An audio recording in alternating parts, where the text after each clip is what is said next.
ये देखो क्वेश्चन बहुत आसान सा क्वेश्चन है। A charge Q is placed at the centre of one of the surface of the cube.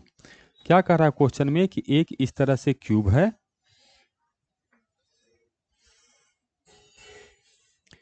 एक इस तरह से हम लोग को क्यूब दिया है और एक चार्ज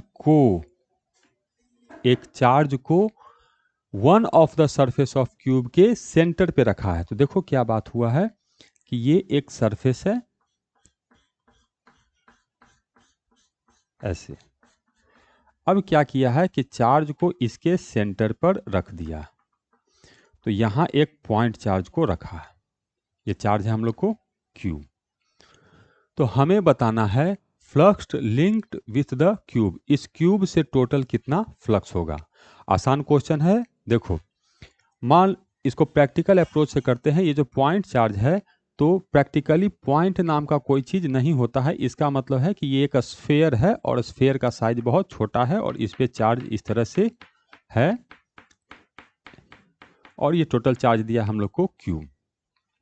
अब क्या किए हैं कि इसको एक प्लेन से दो बराबर भाग में डिवाइड कर दिए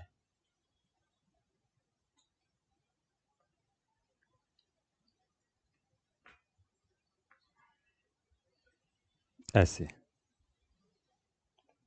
देखो ये जो प्लेन है वो इस चार्ज को कट कर रहा है। तो जब ये चार्ज को कट करेगा तो देखो इतना जो ये आधा आधा में ये डिवाइड कर देगा, सिमेट्रिकली कट कर रहा है।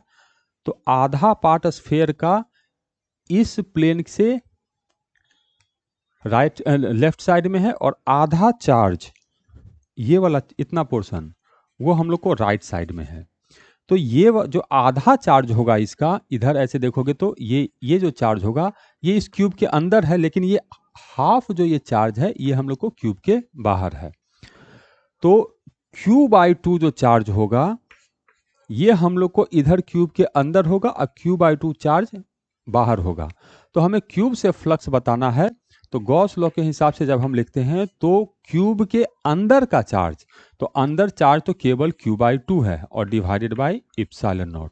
तो क्यूब से टोटल फ्लक्स यही होगा Q/2 इप्सिलॉन नॉट। तो करेक्ट आंसर है बी।